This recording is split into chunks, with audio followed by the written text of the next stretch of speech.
उत्तर पूर्वी दिल्ली के waste Gorakh park स्थित श्री राजमाता झंडे वाले मंदिर प्रांगण में आज देव उठानी एकादशी के मौके पर तुलसी विवाह के साथ 5 अभावग्रस्त परिवारों की कन्याओं का सामूहिक विवाह श्री राजमाता झंडे वाले मंदिर के महंत स्वामी राजेश्वरानंद जी महाराज एवं सदगुरु पूजा गुरुजी के सानिध्य में किया गया। आप तस्वीरों के माध्यम से देख सकते हैं कि श्री राजमाता झंडे वाला मंदिर प्रांगण में अभावग्रस्त परिवार की कन्याओं का विवाह पूरे हिंदू रीति रिवाज के साथ किया जा रहा है। वर वधू एक दूसरे को जयमाला पहनाकर अपने गृहस्थ जीवन की शुरुआत कर रहे हैं। मंदिर समिति की ओर से सभी वर वधू को गृहस्थ जीवन की शुरुआत की जरूरी सामान उपहार स्वरूप भेंट की गई, जिससे उनको अपने जीवन को स्टार्ट करने में कोई कठिनाइयों का सामना न करना पड़े। इस मौके पर मीडिया से बात करते हुए स्वामी श्री राजेश्वरानंद जी महाराज ने बताया कि उनकी ओर से 365 दिन हम कन्यादान महादान करते रहते हैं। श्री राजमाता झंडे वाले मंदिर की ओर से कोई भी अभावग्रस्त परिवार अगर हमारे पास आता है तो हम उसकी हर हाल में मदद करने के लिए तत्पर रहते हैं। आज मंदिर प्रांगण में देव उठावनी एकादशी पर तुलसी सालिग्राम के विवाह के साथ 5 अभावग्रस्त परिवारों की कन्याओं का सामूहिक विवाह करके कन्यादान महादान का पुण्य के लाभी बने हैं। और क्या कुछ कहना था आप खुद सुन लीजिए महाराज जी के सामूहिक विवाह एवं अन्य सभी सेवाओं को लेकर। देवोत्थान एकादशी तुलसी विवाह सनातन धर्म में आज की जो तिथि है इसको अनशुच साया कहा जाता है कि यानी जिन बच्चों का विवाह में कोई भी रुकावट आ रही हो वो आज के दिन उनका विवाह किया जा सकता है। और दूसरी बात, सनातन धर्म में आज लोग होता क्या है, मंदिरों में तुलसी का विवाह किया जाता है, शालिग्राम की बारात आती है, तुलसी का विवाह किया, शालिग्राम की बारात आ गई, नाच लिए कूद लिए, भोजन भंडारे बन गए, दान दहेज हो गया, लेकिन उससे समाज को डायरेक्ट फायदा क्या हो रहा है? एक दिन नाच लिए, हांड लिए, गा लिए, लेकिन डायरेक्ट समाज को क्या फायदा हो रहा है? क्या मैसेज जा रहा है? इस विचारधारा से हम तुलसी विवाह के दिन तुलसी के रूप में ये मेरी बेटियां और शालिग्राम के रूप में ये हमारे बच्चे लड़के, हम विचार करते हैं जितने भी मिल जाए। आज 5 कन्याओं का विवाह यहाँ पर श्री राजमाता झंडे वाला मंदिर में संपन्न हो रहा है। और 365 दिन ये जो कन्या विवाह का कार्यक्रम है आज से 25 साल पहले हमने शुरू किया था 7 मई से, लेकिन अब हमने 365 दिन कभी भी जब भी कोई भी अभावग्रस्त परिवार की कन्याएं हमारे से संपर्क करते हैं हम उनका विवाह जो नजदीक की डेट होती है कर देते हैं। अब जैसे इस 2 महीने में ये बच्चे सारे इकट्ठे हुए थे और हमने ये निश्चित किया कि तुलसी विवाह वाले दिन कुछ ऐसा किया जाए कि समाज में एक प्रेरणा में मिले। एक चीज ध्यान रखना है, इस चैनलों के माध्यम से कह रहा हूं, आपकी पूजा पाठ, आपकी पूजा अर्चना, आपकी कोई भी भक्ति, कुछ भी हो, आपकी पूजा पाठ से इतना ध्यान रखो हमारे को शांति जरूर मिलनी चाहिए।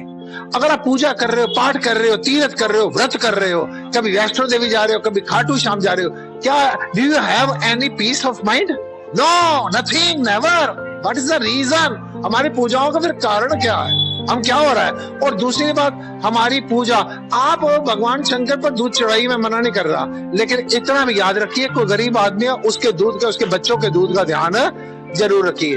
तुलसी का विवाह हो अच्छी बात है, लेकिन आज जब इनके पिताओं के चेहरे पर मुस्कुराहट देख रहा हूं ना तो मेरे को लग रहा है जैसे साक्षात भगवान विष्णु और लक्ष्मी का मैं विवाह यहाँ पर संपन्न कर रहा हूँ। इन लड़कियों का विवाह पूरा सनातन विधि के अनुसार किया जा रहा है। ये इट इज नॉट डावरी, इसको दहेज मत समझ लेना, ये उपहार है, गिफ्ट है।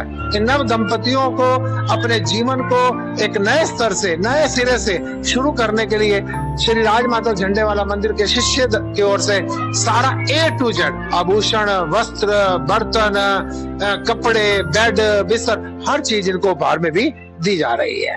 बात करें जिस तरीके से विवाह किया जाता है उसके बाद क्या आप देखने की कोशिश करते हैं कि परिवार चल रहा है आगे, किस तरीके से जीवन जी रहा है? समय समय पर इन बच्चियों को जब भी विदा करता हूँ, आप मेरे से वर्षों से जुड़े हुए हैं, मेरा एक ही मैसेज होता है, मेरी बेटियों ये मत समझ लेना किसी बाबा ने आपकी शादी की है, ये मत समझ लेना किसी अमीर आदमी ने आपकी शादी की है। मैं बाप बन के इन बेटियों को विदा करता हूँ और इनको कहता हूँ समय समय पर मेरे पास मिलने आती। कई लड़कियां, मैं माफी चाहता हूँ, मैं भूल भी चुका होता हूँ कि किस किस की शादियां मैंने की हैं, आके जब कहती है ना बाबा आपने हमारी शादी की थी, मैं कृत हो जाता हूँ। मेरे को लगता है कि भगवान ने, मैं कभी भी इनसे एक ही चीज चाहता हूँ, मैं इनको आशीर्वाद दे नहीं रहा, मैं इनसे आशीर्वाद की कामना करता हूँ कि ऐसे आशीर्वाद दे, निरंतर ये सेवा कार्य चलता रहे। इन बच्चियों को यही सिखाया जाता है। पहली बात, ये पुरुष प्रधान समाज है हमारा, इसमें कहा जाता है, बेटियों को कहा जाता है, इन पुरुषों में, इन लड़कों में ही ना तुम भगवान का साक्षात रूप मानना। जिसने पति को परमात्मा के रूप में माना है, उसने परमात्मा को बड़ी सहजता से प्राप्त कर लिया है। संपन्न लोगों से क्या मैसेज रहेगा, जैसे धार्मिक कार्य? मैं आपसे कहूंगा, मैं एक विनती कर रहा हूँ कि मैंने जिस दिन अपनी बेटी की शादी की थी, आज से 4 साल पहले, मैंने उसी मंडप में 2-3 हजार लोगों का प्रोग्राम था। ये क्या कहते हैं, कड़कड़डुमा के पास, क्या कहते हैं, कौन सा, CBD ग्राउंड में, तो वहां पर भी अपनी बेटी की शादी से उसी मंडप में, उसी डिनर पर मैंने पहले एक लड़की की शादी की थी। मैं आपसे प्रार्थना कर रहा हूँ, आप अपना जन्मदिन मनाओ, लाखों रुपया खर्च करो, मैरिज एनिवर्सरी मनाओ, लाखों रुपया खर्च करो, बच्चों की शादियों पर करोड़ों रुपया खर्च करो, लेकिन उसमें से 2%, गुरु नानक देव ने तो 10% कहा था। मैं आपकी हालत देख रहा हूं, मैं कह रहा हूं 2%। आप ये जरूर सोचो कि जिस दिन मेरा जन्मदिन है, मैं 5 स्टार होटल में पार्टी कर रहा हूँ, मेरी एनिवर्सरी है, मैं 5 स्टार होटल में पार्टी कर रहा हूँ, लेकिन मैं उसमें से थोड़े से पैसे ना एक अन्नदान के रूप में, जो अभी गोवर्धन गया, 56 भोग भगवान को लगा सकते हो। भगवान श्री कृष्ण ने क्या कहा, इंद्र को अगर 56 भोग लगा रहे हो ना, उसको रहने दो, थोड़ा सा कड़ी चावल बना लो और जाओ, किसी गरीबों के काम आ जाएगा। मैं आप जो लोग हैं ना, जो संपन्न लोग हैं ना, धनवान लोग हैं ना, वो पता है कौन है, उनका नाम है लक्ष्मी नारायण। और जो गरीब आदमी है ना, अभावग्रस्त है, उसका नाम है दरिद्र नारायण।